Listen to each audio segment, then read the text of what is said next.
nhỉ?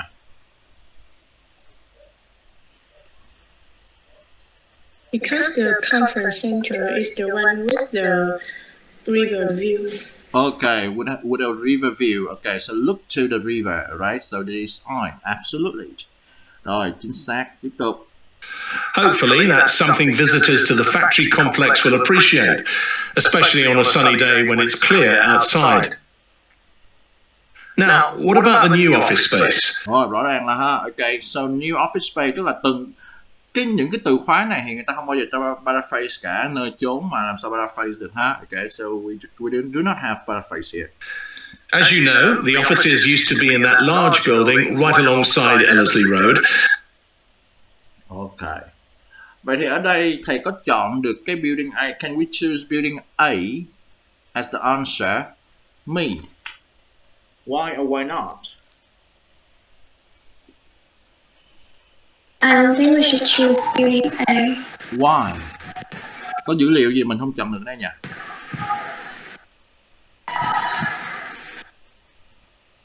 Used to be.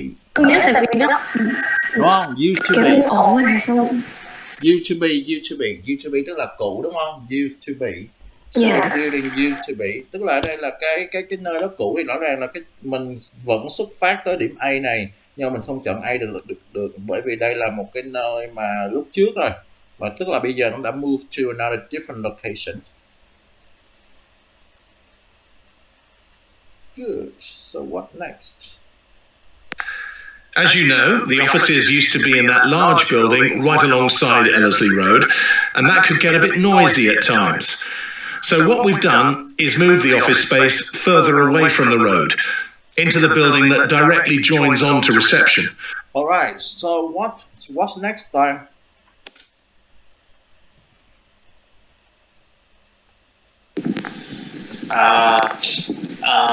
They move the office space Away from the road, đúng không? Nhưng mà ở đây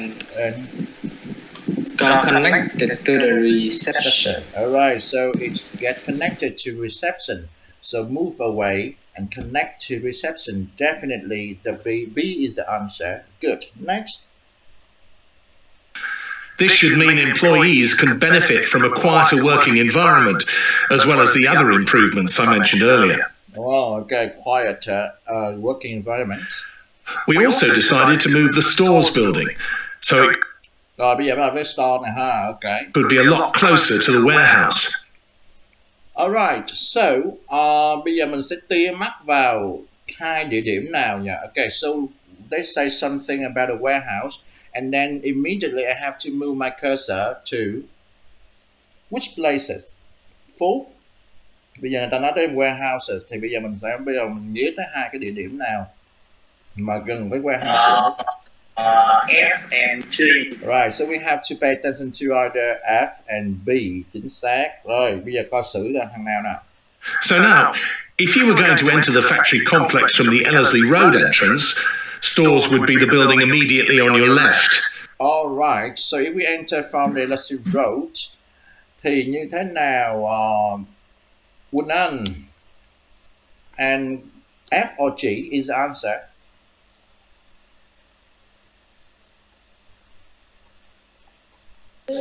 I think it's G. Okay, rồi.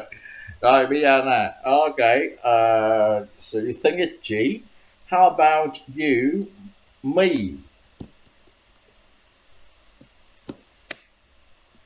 I think it's F. Alright, so why do you think it's F? Because I heard that they said it is on the left, so I think it's F. Nhưng mà, alright, so, but to be more specific, because we enter from Ellerslie Road, okay, nhà có con gà nó rất là aggressive ha. Okay, so we have to enter from Ellerslie Road, and rõ ràng ở đây nếu chúng ta đi từ Ellerslie Road vào thì immediately on the left sẽ là F rồi đúng không? Khi mà chúng ta đi từ cái đường phía trên cái entrance á thì cái F nó phải là bên phải đúng không? Nhưng mà khi mà chúng ta đi vào từ Ellerslie Road thì cái tay của chúng ta chuyển liền đúng không? Là cái F nó sẽ nằm phía bên trái, và immediately tức là vào cái là vào F liền, right? Okay, so F has to be the answer. Rõ ràng ở đây thì thầy cũng khó chọn thằng G lắm, bởi vì thằng G nó xa thằng F, với lại nó không có immediately thấy liền được. Okay, so next thing.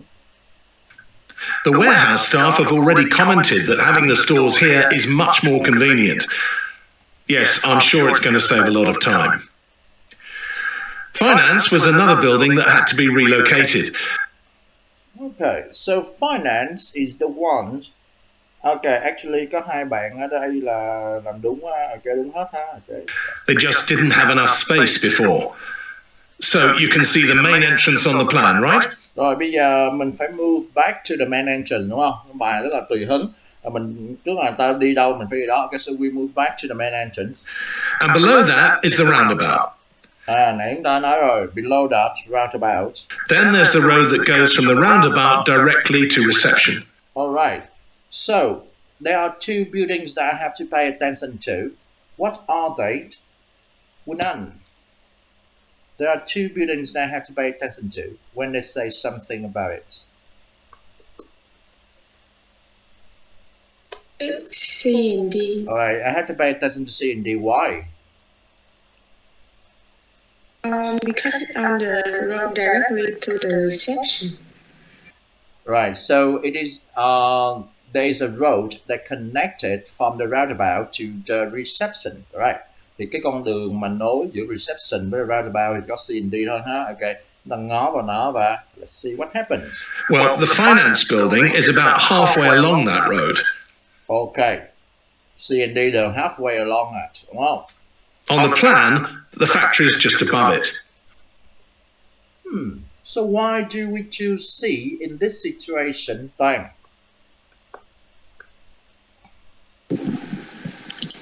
Because I heard that the factory is right above the financial. The finance building, right?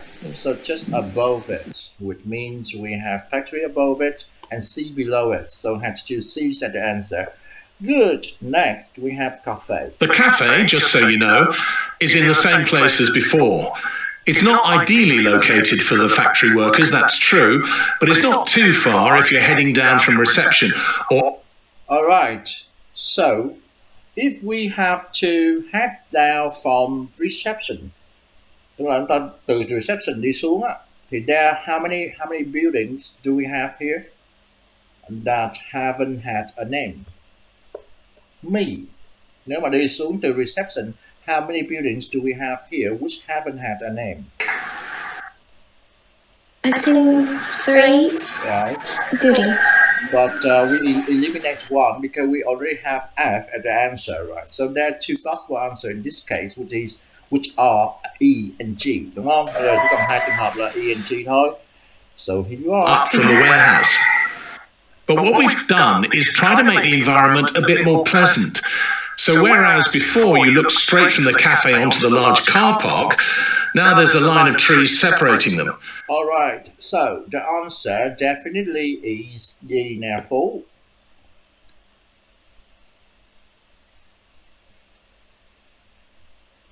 Câu này Phú chật ngờ đúng không? Ok. Hồi nãy các bạn đã dẫn mình tới là từ reception, right? And then go down we have E, F and G. Nhưng mà bạn hồi nãy bạn My đã loại cho mình thêm cái F nữa, because we know F is the answer for the star, right? So right now, what is the letter? E. Why is E? Why is E? Tại sao lại là E? Rồi G luôn hả? J luôn hả? Rồi J nằm đâu rồi? I can't find it. G hả? No. Rồi ok. Cho Phú nghe lại nè. Ok, so có cái gì mà mình phải chọn cái này nè. Here you are. Whereas before you looked straight from the cafe onto the large car, make the environment a bit more pleasant. So whereas before you looked straight from the cafe onto the large car park, now there's a line of trees separating them. Rồi Phú, you have to answer again. What is it? E. E đúng không? hồi nãy người ta nói là before thì là look to the car park, whereas before you look to the car park, tức là không có cái G này nó trắng á, thì you look to the car park, right? Mặc dù nó vẫn là same location nhưng mà right now we look to the trees, so it is more environmental friendly. Okay, it is nicer to look to the trees, right? Rồi, tiếp đi. Go. I think you'll agree that this was a good decision, putting in the trees, I mean. It was also necessary to relocate the IT department. Rồi, rõ ràng cuối cùng là cái IT department nè các bạn ha. Of course, for some of their work, they can do it remotely, but from time to time, the IT people do need to visit the different buildings around the factory complex. For that reason, we've given the IT department a more central location. It's that square building you see right in the center of the plan. Okay, so we have bây giờ hình vuông gì mình như cái. Okay, so we have like 3 buildings, but we selected 2 of them, which is E and C. There's only one building left to be square, which is D, đúng không? Ở đây rõ ràng là còn một cái building còn lại thôi, đó là D. Nhưng mà hình như là người ta vẫn còn cho dữ liệu nữa. One of the closest buildings to the larger car park. One of the closest building to the larger car park, which is D, đúng không? Okay, so the answer here is IBFCED, okay, which is like Me, Huyền and Quỳnh Anh, they both got the correct answer. Rồi thì chúng ta vừa mới đi qua cái cách mà chúng ta sẽ chuẩn bị học những kỹ. Tất nhiên là lần tới chúng ta, nếu mà chúng ta có học á, thì nó sẽ kỹ hơn cho từng loại bài hả. Rồi xong một cái kỹ năng, đó là kỹ năng listening. So next chúng ta tìm hiểu về reading. Ok, reading thì academic của chúng ta nó sẽ có một cái khác hơn. Ok, thì bây giờ các bạn sẽ không nghe cái cô này nói nữa. Ok, maybe just a bit, then later I will go straight to explain it. Thường thì đối với reading á, thì nó cũng giống như là listening thôi. We have to study by different task type, and we do have to build strategy for each task type, so you know what should we do next and what should we do first in order to tackle the questions differently, of course. Okay, so we see here reading paper. Hi, I'm Becky, and in this video I'm going to tell you about the academic reading paper of the IELTS exam. You have 1 hour for this part, in which to answer 40 questions. Both the academic and general training reading papers are divided into 3 sections, with 13 to 14 questions in each, and up to 2,750 words in total. You do not have extra time at the end to transfer your answers to the answer sheet, so reading speed is important. Okay, so why reading speed is important? Quỳnh Anh, why reading speed is so important? Nó khác gì listening? I think there are a lot of words to read. Tự nhiên đó là một vấn đề đúng không? Okay, so there are a lot of words, but there is a difference between listening and reading. That 10 minutes you have in the listening to transfer the answer to the answer sheet. We don't have it here. 60 minutes is the maximum of the amount of time you are given to finish the reading. Đúng không? 60 phút là cái thời gian mà chúng ta được cho để mà hoàn thành reading, không có một cái thời gian nào để mà chuyển câu trả lời vào đề cả, vào cái tờ giấy trả lời cả. Và tiếp theo nữa là so we have 3 passages here. Okay, so now I would go to the reading test. Hôm bữa thầy thấy các bạn đều rất là lậm cộng khi mà chúng ta không kịp thời gian đúng không? Thì cái việc bố trí thời gian cũng là một cái chiến thuật để làm bài reading. Okay. So we do have the reading test here. Như là cái phần listening, we do have 40 questions. Nhưng mà do we have 4 sections this time? Toàn nó có 40 câu hỏi mà chúng ta có 4 phần à.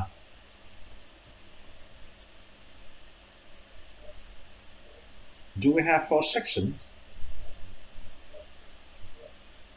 You mean the reading test? Yeah, the reading test. Do we have 4 sections?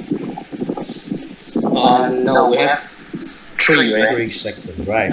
Actually, there are 3 passages, and the division of the number of questions would be 13, 13, and 14 questions for each passage. Tức là chúng ta sẽ có 13, 13 và 14 cho từng đoạn câu hỏi, đúng không? 13 câu hỏi cho đoạn số 1, 13 câu hỏi cho đoạn số 2, and so on. 14 questions for the last passage. Totally we have 40 questions. Tức là từng band điểm thì các bạn muốn ở band 9 thì sẽ là 40 câu hỏi đúng hết, còn band 8.5 thì sẽ là 38 câu hỏi đúng hết, and so on. Ok, nếu mà cái band dưới thì nó dễ lấy điểm hơn, nhưng mà càng lên cao thì cái số điểm nó càng khích lại, right? Ok, so I write down the number here: 13, 13, and 14 for 3 passages, right? Và cũng như thế là chúng ta sẽ có different question types and so on. Rồi thì bây giờ cũng vậy, thầy cũng muốn ví dụ cho các bạn một cái loại bài phổ biến nhất trong IELTS reading, đó là labeling, gap filling. Ok, một cái loại bài gap filling. Hôm nay chúng ta sẽ discuss về cái bài gap filling questions. Gap filling nó có rất là nhiều loại, ví dụ như là complete the table, hoàn thành bảng, complete note, hoàn thành một cái note gì đó, đúng không? Một cái flowchart hay là cái diagram. It's many things. Okay, but today we do have here, which is note. Okay, nó có một cái note ở đây. Thì đối với tất cả các loại bài điền vào chỗ trắng luôn thì các bạn thấy là nó sẽ có những cái đặc thù sau đây. First, one word only, tức là thầy phải chú ý vào word limits. Tức là ta cho điền bao nhiêu thì chỉ lấy bài nó mà bấy nhiêu thôi, nếu chúng ta vượt cái số này chúng ta sẽ sai. Number 1. Okay, for number 1, I can predict this one has to be a plural noun. Why can I do so? Mời bạn me. I can predict number 1 is a plural noun. Why can I do so?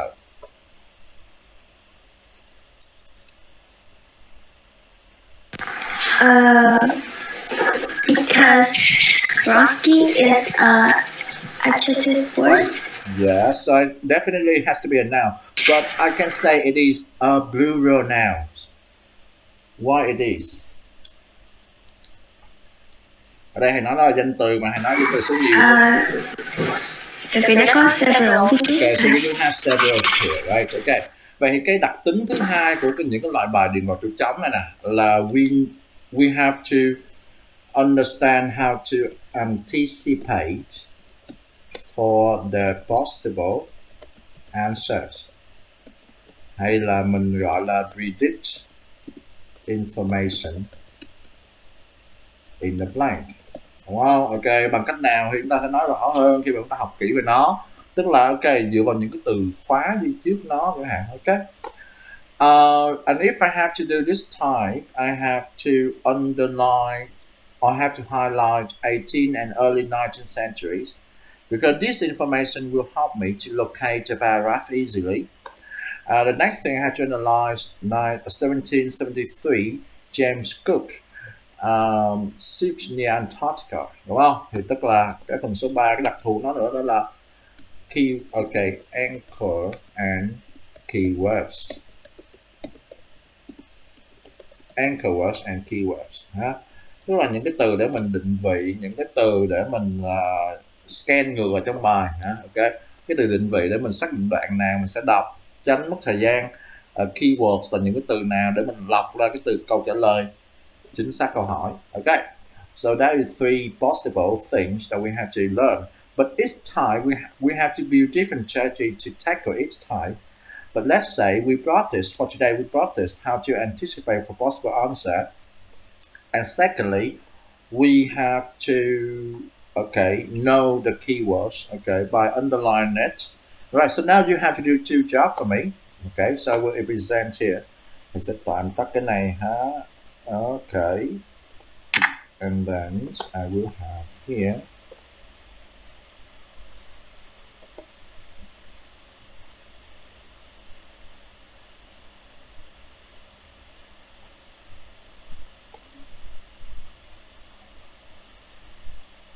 Mm-hmm.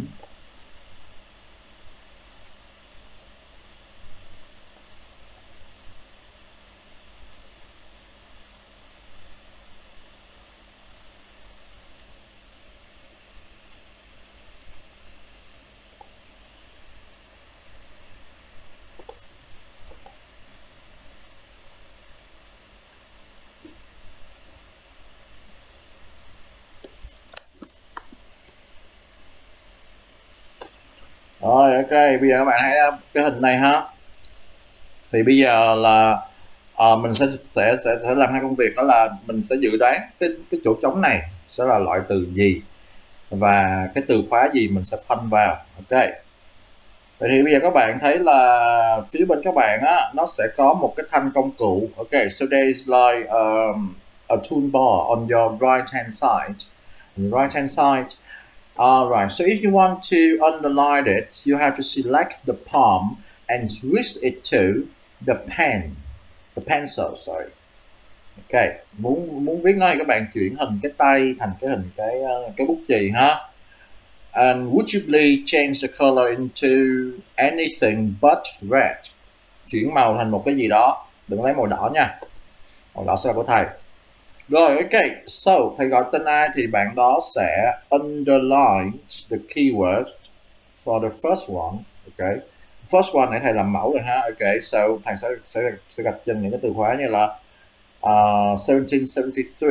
Ok, so I have to underline James Cooks. Okay, and Sydney, Antarctica. Okay, and for number one, I say cái này thì nếu mà thầy xong các bạn đánh chữ ở đây ha, nhưng mà khi mà thầy đặt câu hỏi bằng star poll thì các bạn sẽ đánh vào đó. Ok, thầy hỏi cá nhân luôn cũng được. Alright. Rồi, so for number 2, Toàn, can you underline the keyword which is important to answer number 2?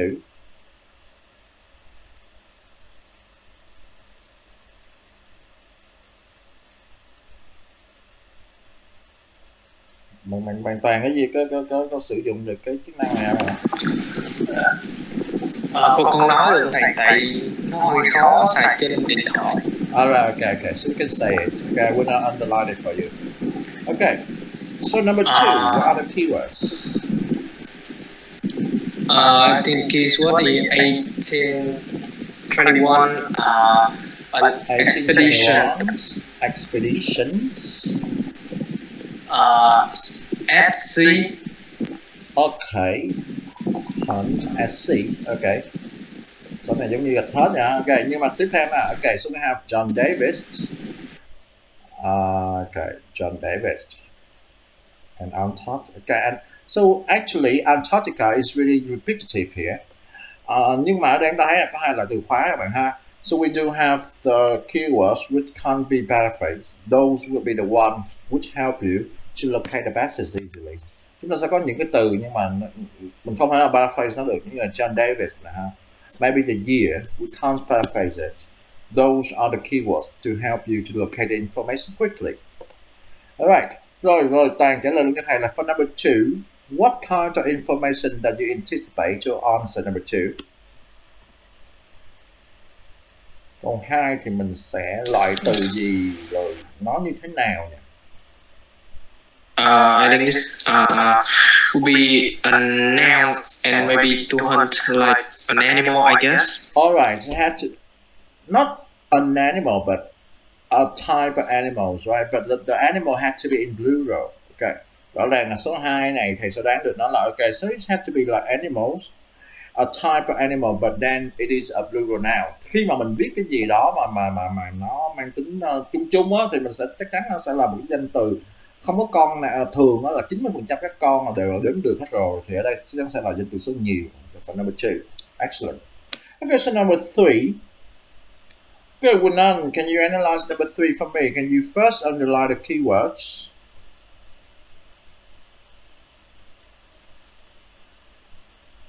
Good. Okay. Rock parts. And then Antarctica. Good. Okay. Rồi bây giờ Quỳnh Anh đoán luôn coi là for number 3. What kind of information should you anticipate to answer for number 3?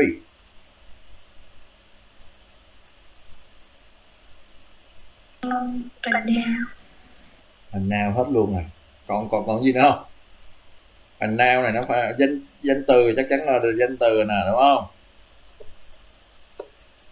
Danh từ này nó sẽ là gì nhỉ? Maybe an object, a natural object, right? Because it is brought from Antarctica. Okay. Nó có thể là một cái vật gì đó thiên nhiên hay gì đó, đúng không? Rồi nó được mang đến từ Antarctica, right? Okay, so number 4. Phú, can you help me to underline number 4?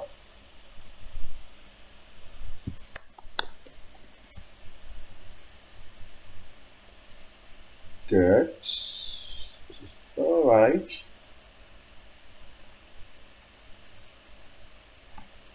Đừng có Antarctica nữa, nguyên này nó nói về Antarctica không à. Right. I say không rồi, underline Antarctica.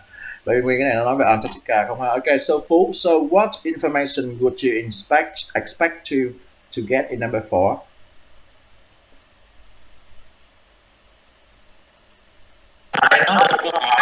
Okay, so what kind of information do you expect to get in number 4?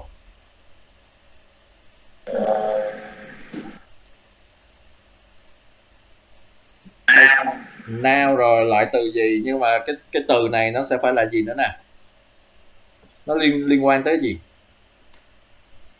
Liên quan tới exploration. Đúng rồi, ok, nó là cái object nào, đúng không? Nó phải là một cái việc gì đó, một cái sự kiện gì đó, right? It has something to do with exploration. Chính xác. Rồi number 5, me, can you explain number 5? Analyze it for me, please.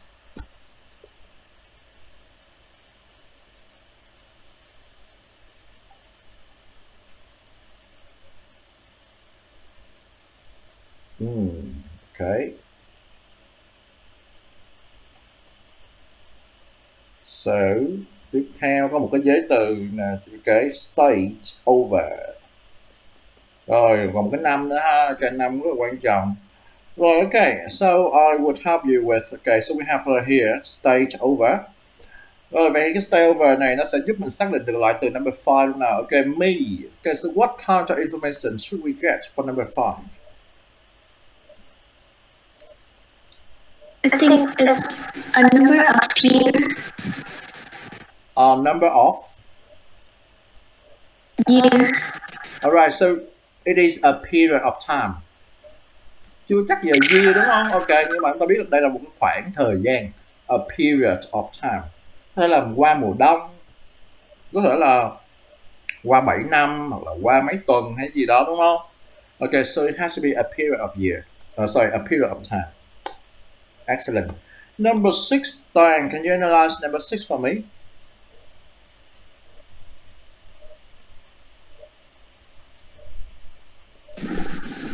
Uh, 1898. Okay. Used for transport. First time, right? But more importantly, what is information for number 6 that you expect to get? It will be a noun, and I think it will be a vehicle, right? So you mean like a type of transportation, right? A type of transportation, Yeah. a means of transportation, right? Maybe a means of transportation, một cái loại phương tiện gì đó for number 6, right? It can be vehicles, it can be anything. Okay. Rồi bây giờ chúng ta phân tích sơ sỉ như vậy rồi ha, nhưng mà bây giờ ví dụ như là chúng ta có một cái box with different answer here. Okay. I want you to, okay. So we have, so make it smaller. Okay. So we have these words: fossil, walking, winter, dogs, island, storm, sun, seals, right? I want you to try to guess the answer to those blanks Nãy chúng ta đã phân tích rồi ha. Thì bây giờ các bạn hãy ghi thứ tự từ 1 tới từ 1 tới 6, không cần ghi cái số câu hỏi ha. Ghi những từ này lại theo thứ tự mà mình nghĩ là nó có thể điền vào những cái chỗ trống hồi nãy. Ok. So here you go. 1 to 6. Nãy mình đã dự đoán rồi, bây giờ mình điền nào vô cho nó phù hợp ha.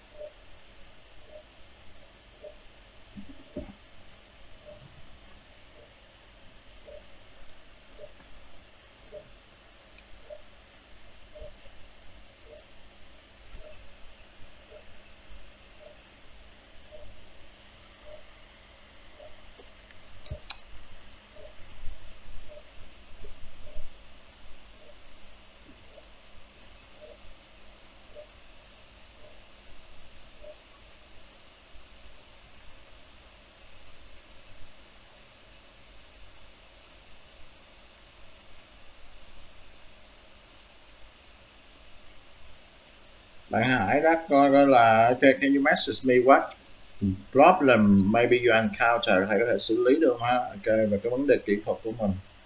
So see what happened on your side.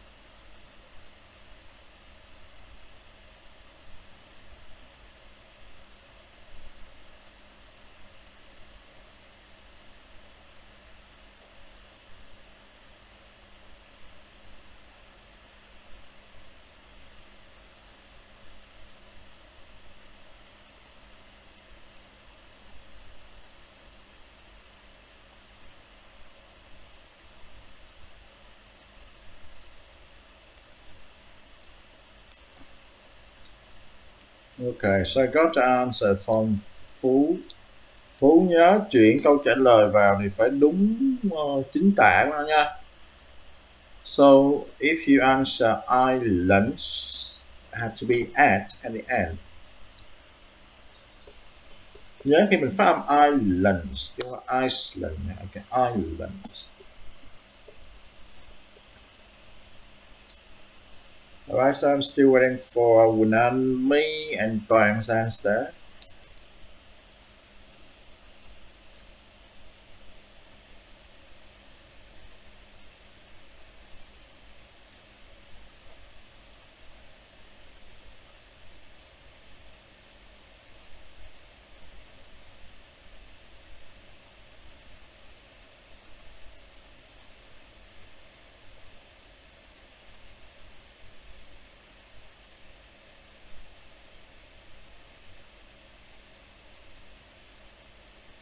Okay. Okay, it seems like you get all the answer correctly.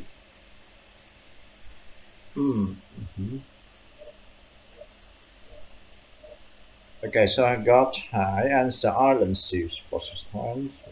Alright. Hai bạn nữ có thể là cái maybe they are slow with typing, right? So they have trouble with typing. Right, so as we know that we have answer for number 1, islands. Okay, so Several Rocky Islands. Okay, rõ ràng đủ điều kiện ha. To hunt thì chúng ta không bao giờ săn chó mà chúng ta phải săn seals at sea, right? The first foxhole. Okay, so we have first here, foxhole, so đúng không? Okay, good. Anchorage and exploration and science. Đây là hai cái danh từ nó mang tính rất abstract ở đây. Number 4, stay in Antarctica over winter. Mùa đông. And last but not least, we have dogs. Chó được làm phương tiện di chuyển, maybe Alaskan or Husky, I don't know. Okay, so after it's finished, then check for the result. Good. Okay. Rồi, bây giờ chúng ta xử lý cái bài đọc này cùng nhau ha. Okay, so we try to this one together. Các bạn nhớ là có những nút nào nó hơi mờ, so you have to click onto it to do it, to scan the text. Thì rõ ràng là một cái bài đọc thì lúc nào chúng ta cũng sẽ có một cái mô típ đọc rất là giống nhau. Okay, so first of all, I will spend for every reading, I will spend 2 minutes in order to skim over the reading. Cái skim này thì không đọc kỹ ha. Mốt chúng ta sẽ học thế nào là kỹ năng skim, thế nào là kỹ năng scan. và thế nào là kỹ năng đọc kỹ, read intensively. Nhưng mà nói về scheme thì chúng ta kể so you have to move over the words to get the understanding of the gist, tức là main idea ha. We don't have to pause to understand a certain words, we have to move quickly. Và đối với một bài dài như vậy chúng ta chỉ dành 2 phút thôi, tại vì đây là cái scheme để mà chúng ta nắm giữ kiện bài một cách dễ dàng, rồi thầy gọi đó là scheme for global understanding. Okay. So I would say the first, the strategy for this one. Firstly, we have to scheme for global understanding. Vậy thì để làm điều này như thế nào, chúng ta sẽ coi cái tiêu đề là gì, và một sư dự đoán thử xem bài này sẽ viết về cái gì ha. So while reading online may be slowing your brain, may be slowing your brain down. Tức là tại sao đọc trên mạng lại làm chậm cái hoạt động của não lại. Ok, vậy bài này chắc chắn người ta sẽ biết gì đó về maybe the research about the reading online activities. They make comparison with the traditional reading activities and what behaviors the reader may show when they read online and things like that. I expect to get the information from these. Vậy thì rồi bây giờ chúng ta sẽ skim thôi ha. Ok, vậy thì khi mà thầy bật lên, thầy và các bạn sẽ cùng nhau skim ha. Ok, các bạn sẽ thấy là thầy move như thế nào khi thầy skim xong một đoạn. Ok, number 8, thầy sẽ đọc những cái từ như là, thầy sẽ demonstrate thầy skim như thế nào với A ha. Thầy sẽ đọc những từ như là a person reading article online would need to keep things brief. A lot have left already. 150 readers open article internet. 1 in 3 leave within seconds. 100 who stay. 95 able to concentrate and look beyond. For rough headlines, fewer get even middle article. Put simply, very small number of people actually read article on the web.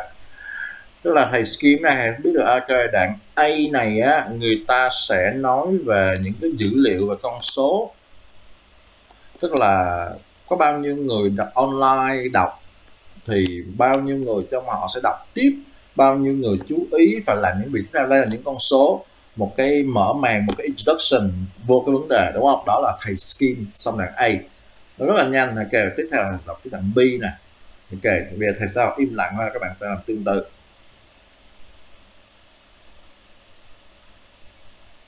Okay.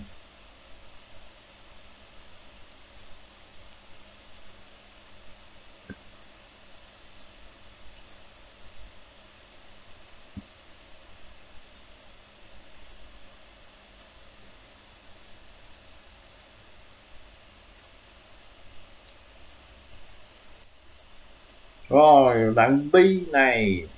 Ok, cho các bạn thêm 10 giây. Reading thì chúng ta có thể là dùng ngôn ngữ của chúng ta để diễn tả về cái sự hiểu của mình ha. Ok, I don't require you to use English. Rồi, Quỳnh Anh, cái đoạn B này nói về gì nhỉ?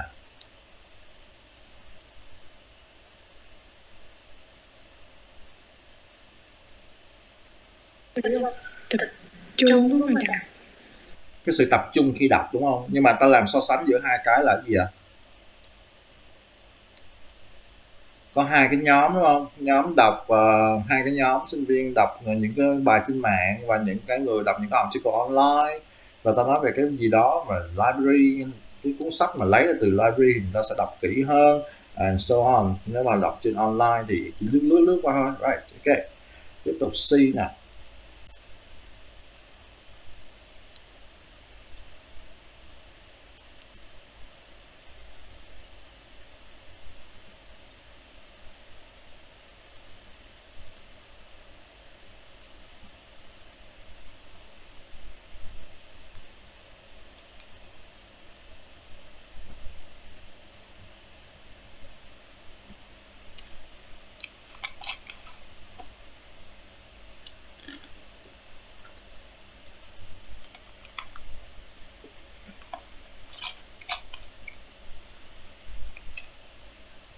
Okay, Toàn. So, what kind of main idea that we get from C?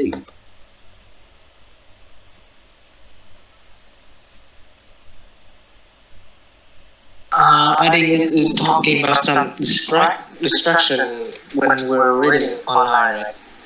Not really, not really.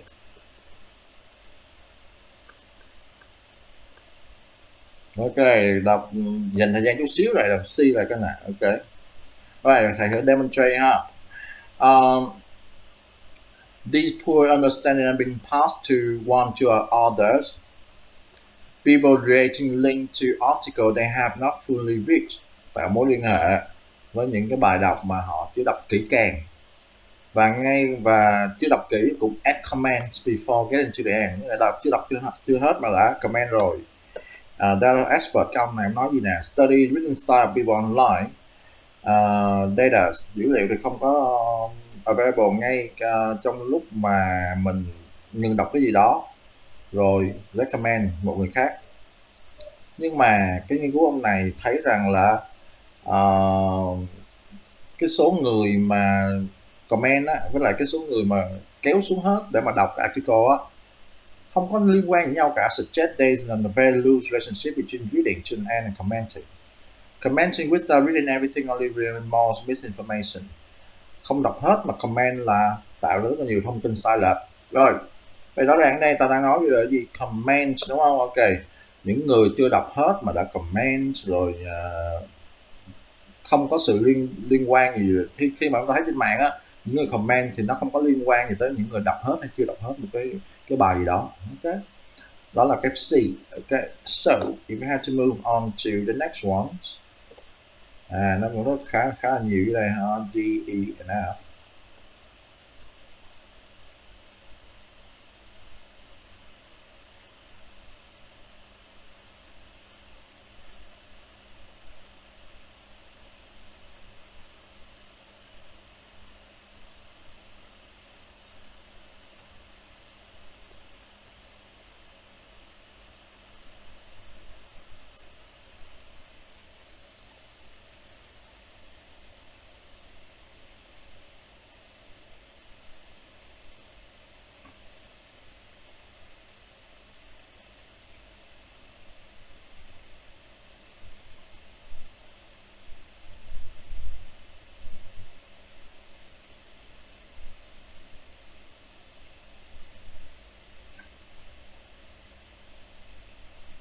Okay, me. So what is it in paragraph D?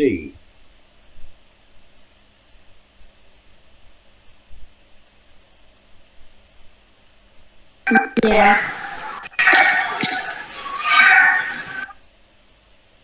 Paragraph D này mình có gì nhỉ? Dạ, con nghĩ là in paragraph D, the advisors discuss the brain, our brain, and kiểu nói về cái bộ não của mình thì có nhiều cái research ý kiến khác nhau. Có nhiều ý kiến khác nhau, đó là tới cái lúc nào thì cái não nó hết phát triển, đúng không? Rồi cái người kia là cho rằng là không, tới lúc đó não nó vẫn có thể recover lại, vân vân, đúng không? Ok, chúng con hiểu vậy không? Later we have to scan again. Thanks a lot. Rồi, so we have moved on E. Many argues nothing new. People have always studied novels and finished them, even films which require relatively short commitment of only an hour or so. Người này rõ ràng là cái đặt Y là nó vấn đề này không có vấn đề gì cả. Ok, giống như phim ảnh thôi.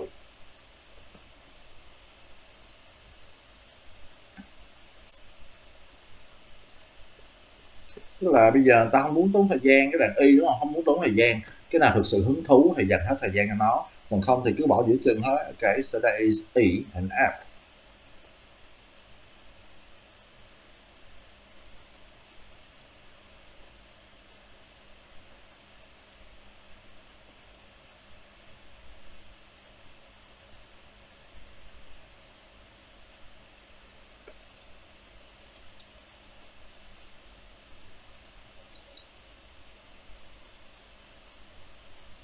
Ở đây ta nói về mối liên hệ gì với những cái đồ ăn, thức uống, đúng không?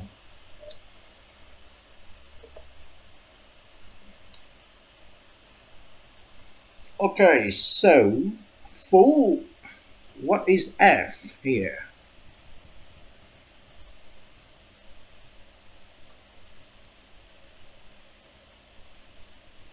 Cái lợi ích của reading mà chúng ta học với giáo viên Việt. Okay, go on Phú.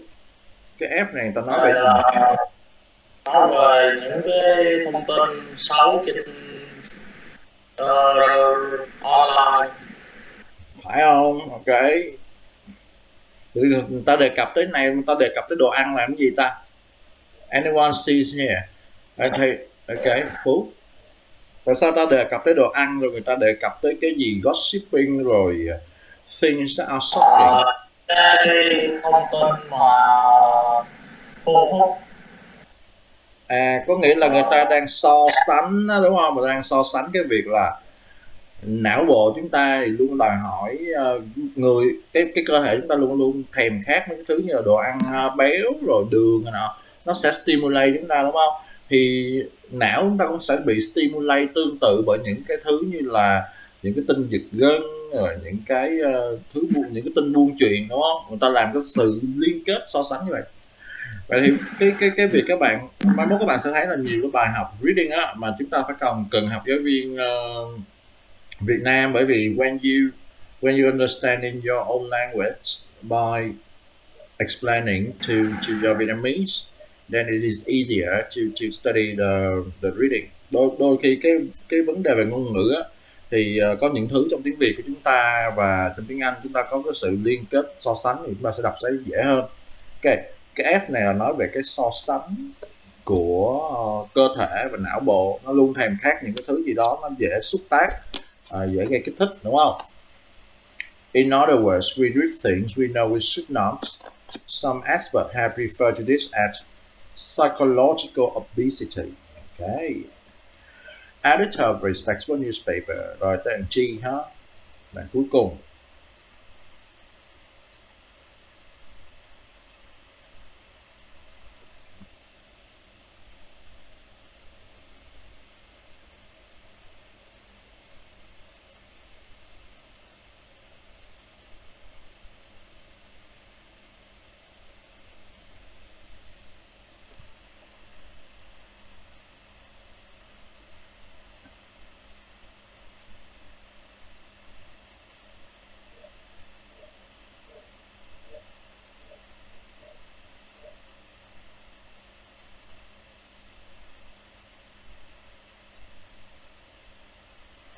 Ok, cái cuối cùng này thì đã thành tóm gọn luôn ha, đó là mình ta nói về cái loại thông tin mà chúng ta thường thấy bây giờ đúng không?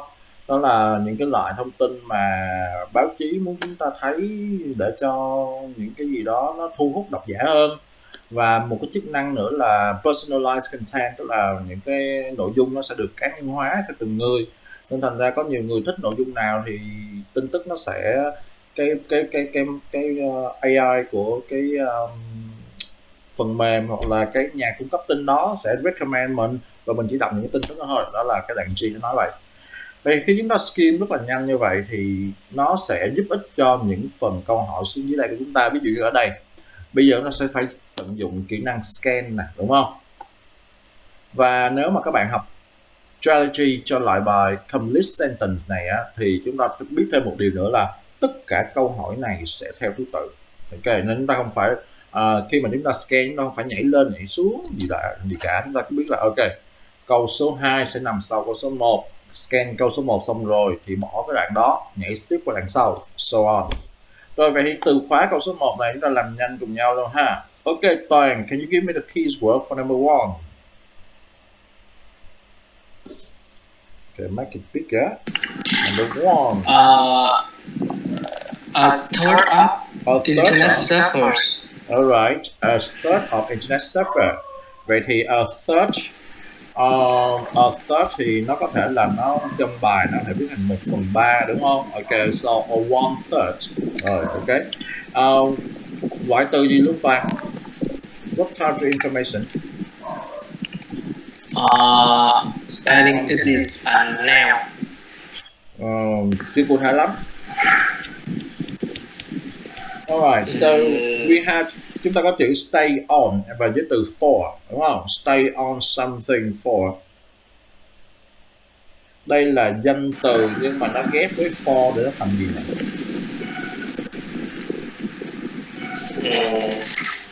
Doing something. Okay, stay on base for fun.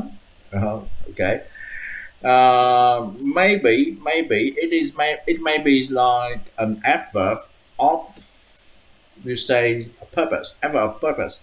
Nhưng mà thường á, thầy thấy là stay on và có với từ for nữa thì thầy dự đoán đây là nó đi với từ for này thật là một cái adverb of time, đúng không? Nên đây thầy sẽ nói okay, so this have to be a noun, right? Rồi vậy thì bây giờ ngó lên đây chắc chắn nó sẽ nằm đầu ở đâu? Okay. Rồi, okay. Anyone find the information? Raise your hands. Bạn nào tìm ra one third là nào? One third nằm ở đâu? One third.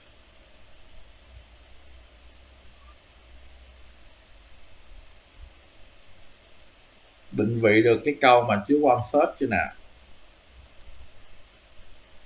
Có nhiều cách để viết one third đúng không? Alright, Toàn, so where's one third?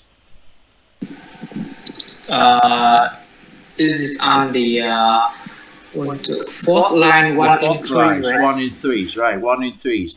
So we had to target a sentence, alright, and then so let's go back a little bit. See here. Ở đây chúng ta nói là ở đây chúng ta cần cái từ thời gian đúng không? Around a third on just surface, stay on the base for. Rồi chúng ta coi lại ở đây và cả lớp trả lời rồi cho thầy. Đây là what is the answer for this one? The number one. Okay, so I want your answer.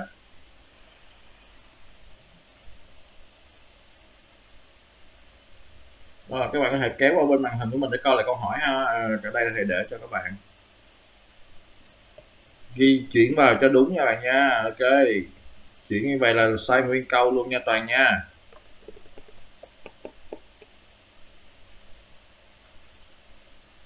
So when you write down the answer, you have to copy exactly the words from the paragraph.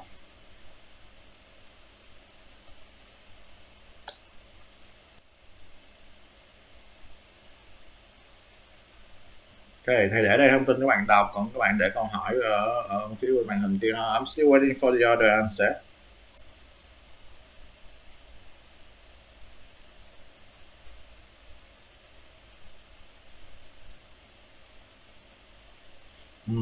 Good. Hải, Phú and me.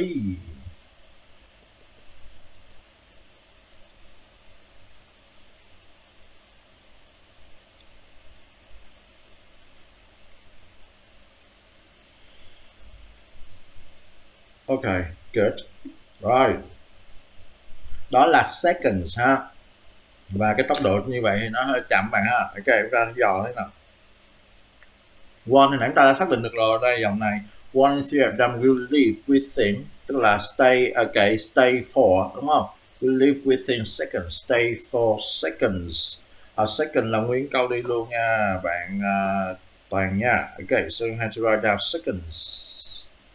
So answer here, seconds. Alright, number two.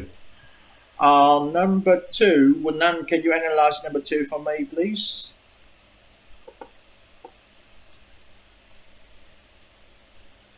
Excuse me. Yeah, number two. Number two underline gì nè? Ok, thầy để qua send note cho các bạn dễ nhìn đúng không? According to John Just. Rõ ràng là ở đây chúng ta thấy là just start này á, tức là cái từ mà chúng ta sẽ tìm thấy trong đoạn dễ dàng nhất là đúng không? This is the keywords, right? Rồi tiếp theo có những cái keyword này các bạn qua send note này ha, thầy đang underline ngay cái bên send note cho các bạn coi nè. According to George Such, the number of people who live chấm ở đây ha. Okay, so the number of people who live, vậy thì ở đây live là từ khóa này ha. And greater than the number finished reading. đúng không? Vậy thì bây giờ nãy chúng ta đọc rồi, chúng ta biết được câu số 2 này khá rõ ràng luôn ha. Đó là nó nằm đâu đó ở cái bảng C, đúng không? Bởi vì chúng ta có cái nghiên cứu của cái xoay đoạn đúng không? Đoạn C đây là just start, right? Rồi bây giờ chúng ta có động từ leave thì Quỳnh Anh đằng sau leave phải là loại từ gì nhỉ?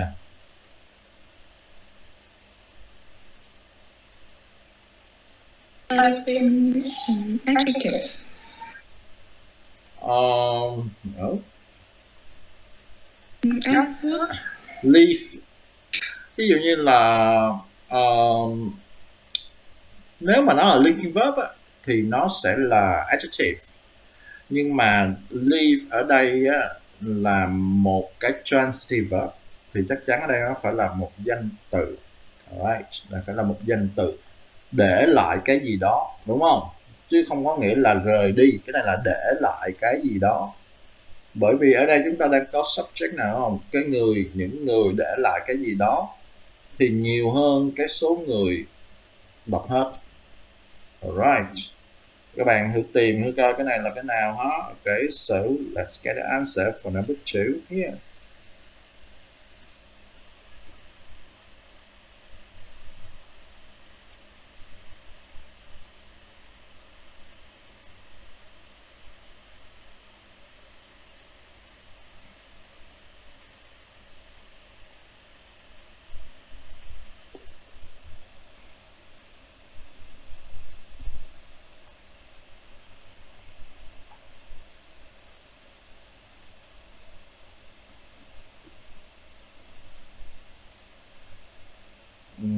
No. Okay, so how about the others? Okay.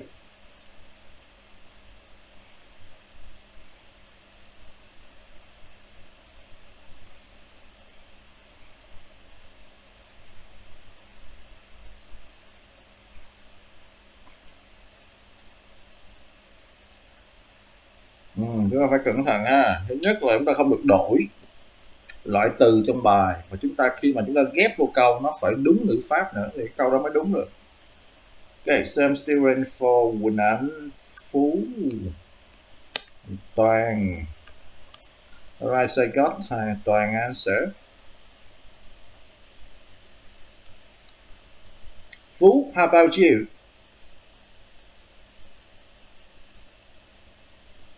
Sao nhiều bạn? Okay. Recommendation có S nè, nằm ở đâu? Chỉ cho thầy coi Quỳnh Anh. Quỳnh Anh, where is recommendation with S at the end? Nhầm. Ok.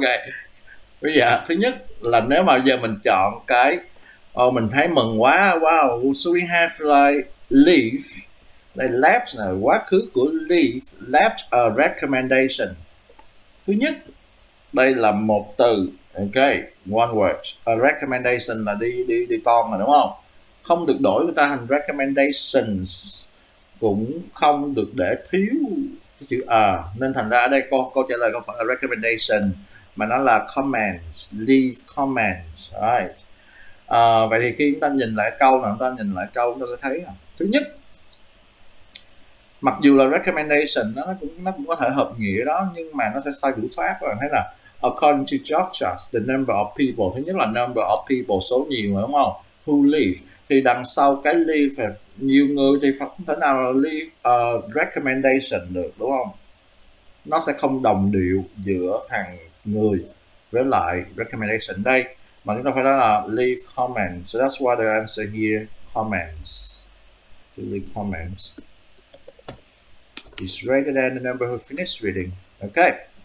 Tương tự number 3. Rồi, number 3, me, can you analyze number 3 for me? And what do we have to pay attention for number 3? Rồi, phân tích cho thầy câu number 3 ạ. Dạ, keyword là cái tên. Okay, so we have like Michael Mazanich, something like that, right? Rồi nhưng mà thầy đồng ý cái tên này nó chỉ giúp cho thầy tia được tới cái đoạn mà thầy từng đọc thôi đúng không? Which is paragraph D. Right, so right here. Nhưng mà thông tin nào nữa để thầy quyết định có được cái câu trả lời đây nè? Anything else? Dạ cái research của ông này về brain thầy. Period, okay, period of thì đằng sau đó là phải là a time frame, right? Okay, or maybe it's like a period of time, đúng không? Đằng sau này phải là một cái gì đó về một cái khoảng thời gian, đúng không? Một cái khoảng thời gian. Alright, so khoảng thời gian. Right now, so you have to look at D. So we have it. Đọc lại lần nữa và chọn một cái từ thử trong đây nè. Okay. So we have number 3.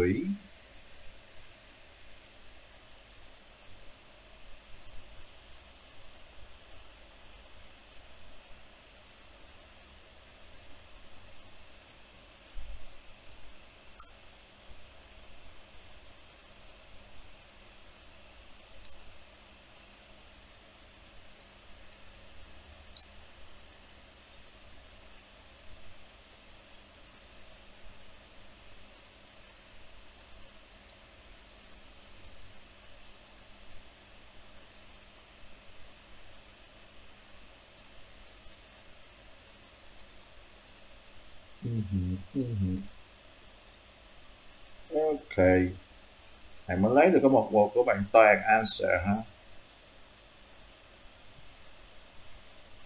Bạn nào chưa thấy câu trả lời câu hỏi thì chúng ta quay lại cái send note cho thấy là Michael Mesnich found that brain still change after the period of. Não vẫn thay đổi sau khi cái thời điểm của cái gì đó kết thúc, came to an end.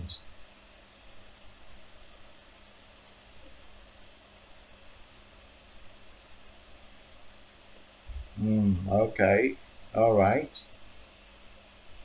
Hi and me. All right, so how about your answer?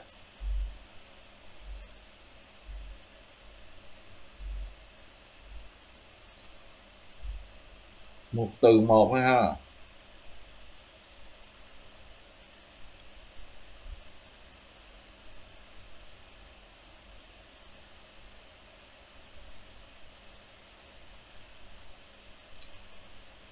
Ok, so chốt lại luôn. Các bạn này có câu trả lời đúng ở đây, đó là childhood. Các bạn thấy là nó là paraphrase là ngay khúc trên nè, không phải là lúc nào cái từ nó cũng dính sát nhau cả.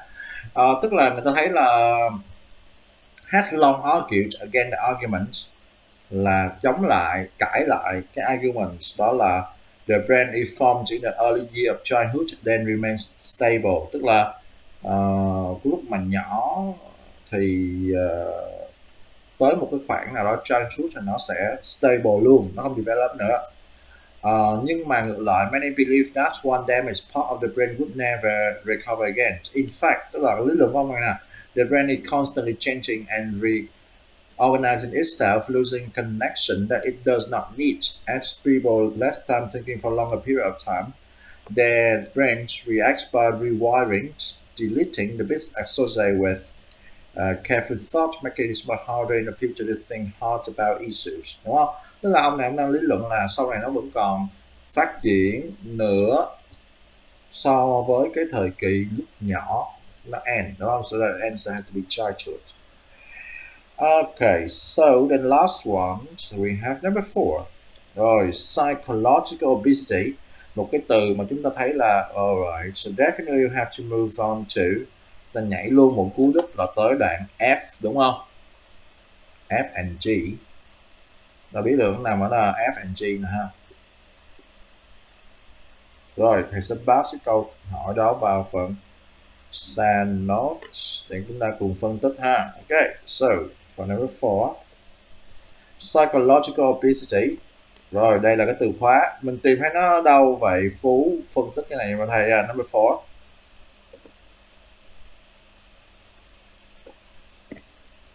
Where is it?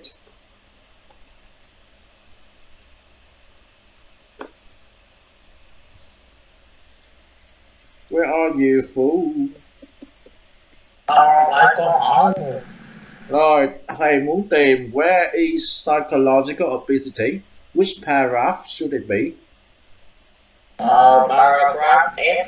Đúng rồi, nhưng mà nằm cuối cùng luôn rồi đúng không? So maybe we have to read over to G in order to find the word for shocking cái gì đó đúng không? So the noun here, tức là a natural reference is a natural reference.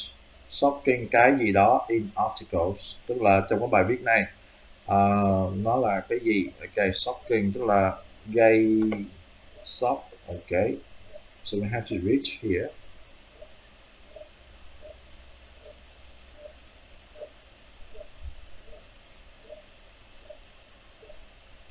Right, okay, so let's get the answer for this one, number 4.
Okay, chúng ta phải lấy thông tin từ các bạn đó nha. Ok. Và phải tìm được những từ paraphrase của những cái thứ đó. So, yeah. So, how about Hải, Phú and Toàn? I'm still anticipating your answer.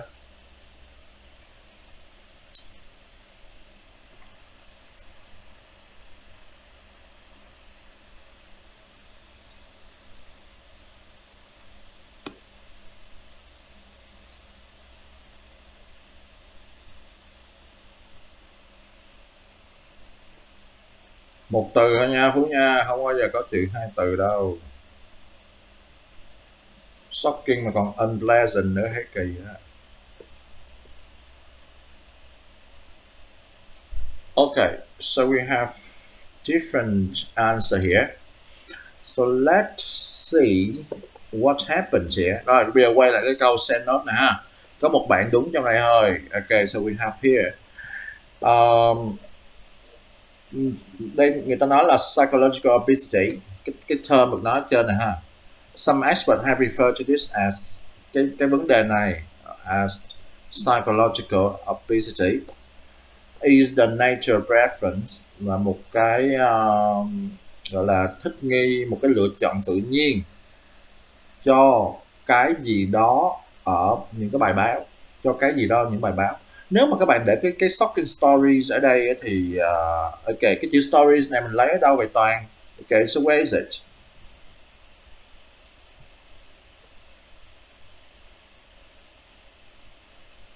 Where can I get the word stories? Đây nè, không? Nghe cái dòng thứ 3 của đoạn G đúng không? They know that unpleasant stories such as event in war-torn areas, poverty, matter, and people should know about things beyond their daily lives. Matter and people should know about things beyond their life. Ok, nhưng mà cái này có phải là cái thứ mà tao thích đọc nha. Ok. Editor of respectable newspaper are aware that this kind of content is popular, but they put important news story on the front cover anyway. They know that unpleasant stories such as the event in war-torn areas, or poverty matter and people should know about things beyond their daily lives. Vậy thì có phải là những cái story, cái unpleasant story này là cái thứ người đọc thích không? Không. Người đọc người ta thích mấy cái tin buôn chuyện, những cái tin gì mà cái đáng xấu hổ như là tin celebrity news, rồi những cái entertaining news này nọ ha. Nhưng mà những cái tờ báo đáng tin cậy, những cái tờ báo lề chính người ta hãy gọi là respectable newspaper. Mặc dù những cái nhà báo này là biết cái thể loại content nói trên á là sẽ popular, nhưng họ đem những cái tin gọi là người ta không đọc, những cái tin gọi là đau buồn, những cái tin thời sự xảy ra khắp thế giới á, để đăng lên trang bìa, chứ họ không đưa những cái tin lá cải giật gân lên trang bìa, đúng không? Vậy thành ra cái chỗ này story này thầy không lựa được rồi. Ok, nhưng mà bây giờ thầy mới nói mà thầy mới thấy là cái psychological visibility nè là một cái natural reference cho cái shocking gì ở article. Vậy phải là shocking content, đúng không? Ở đây em thấy là newspaper are aware that this kind of content is popular, tức là những cái tin mà người ta nói gossiping, describing embarrassment and things like that. Vậy đây phải là content, và bạn Quỳnh Anh đã got the answer correctly, so that's one. Okay, I think that hôm nay chúng ta mới tìm hiểu được hai loại đó ha. And although we don't have homework for today, nhưng mà anyway, các bạn coi trước cái bài ngày tới chúng ta sẽ học ha. Tức là phần introduction to the IELTS này chúng ta còn phần speaking và phần writing, nhưng mà thầy sẽ để cái đó tới khi nào chúng ta nói tới hai kỹ năng đó chúng ta sẽ nói học sau. Nhưng mà các bạn về nhà coi trước dùm cho thầy cái maybe okay, so this one phần 5, các bạn mở ra phần 5 ha, và các bạn thấy là matching heading. Lần tới chúng ta sẽ học về reading và sau đó là học một cái buổi về từ vựng ha, reading matching heading. So you may go over and then seize the content before we start next time by look at these questions, try to say something about it. Ok, thử thứ ha, để chúng ta khai mạc cái bài mới này cho ngày tiếp theo. Alright.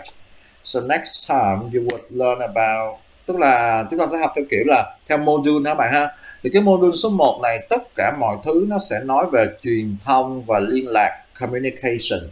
Alright, thì chúng ta focus vào đó thôi. Ok, và đây là cái leading nè. Right, so for example. Vậy nếu giờ thầy hỏi là ok, trong IELTS thì bây giờ đây là cái câu hỏi dẫn đề vào, nhưng mà chúng ta cũng biết là trong IELTS thì speaking chúng ta phải trả lời như thế nào, đúng không? Tức là chúng ta phải trả lời đúng ngữ pháp, đầy đủ, dài, từ vựng đa dạng, rồi có nó fluent, pronunciation của chúng ta tốt, đúng không? Ok, rồi thử cái này ha. So nếu mà đi gọi là thi speaking mà mình gặp câu hỏi như thế này thì toàn how do you communicate with others?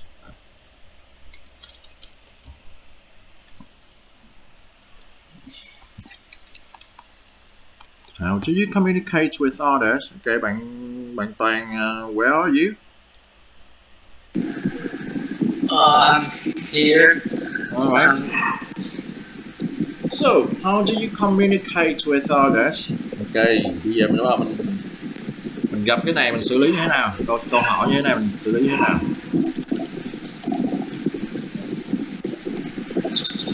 Dạ, nó cũng hơi khó, phải kiểu Ok, bây giờ mình hỏi bất chợt cái mình thấy là hơi khó, đúng không? Vậy thì lần tới là mình sẽ thầy ví dụ vậy thôi, nhưng mà lần tới chúng ta sẽ bắt đầu học những kỹ năng để generate cái idea. Communicate thì mình nhớ tới là ok, so sometimes we have to speak verbally, sometimes we have to write a formal letter.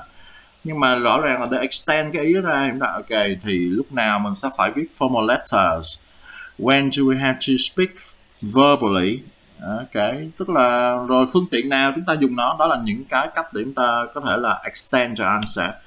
Rồi vậy thì thầy gợi ý như vậy thì me, so how do you answer this one? How do you communicate with others? Yeah. 3 tiếng rưỡi hơi phê phải không? Ok, so how do you communicate with others?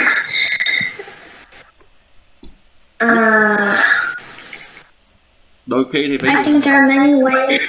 right? Of course. Communicate with others. But most of Con the mới được time, sinh ra. Con chưa okay, kịp hiểu. rồi ok, chưa kịp suy nghĩ rồi.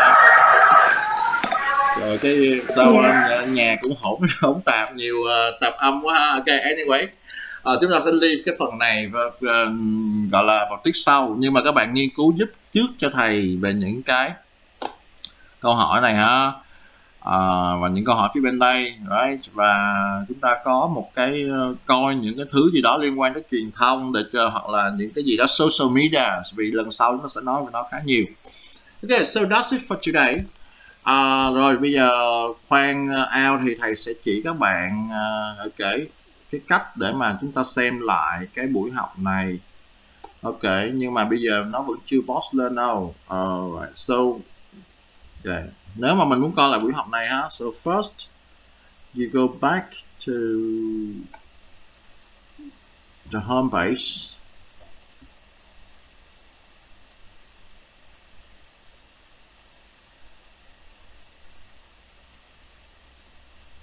Okay, and anyway, you go to your course here. Rồi thì mình sẽ vào cái phòng học của mình ha. Okay, so you go to the live class. Thì lát nữa trong cái live class này á thì you would have like some information ngay cái chỗ bảng ghi này ha, in this place. So they have like the notes, they have the videos which is recorded. So this is the way that you can watch the section again. But the recording is only last for 1 week. After 1 week, it will be deleted. So if you want to download the note or you want to rewatch it, you can do so within 1 week. All right. For the video, I will upload it to YouTube, so it will be kept permanently. All right. So that's it for today's lesson. Okay. So goodbye and have a nice weekend. Okay.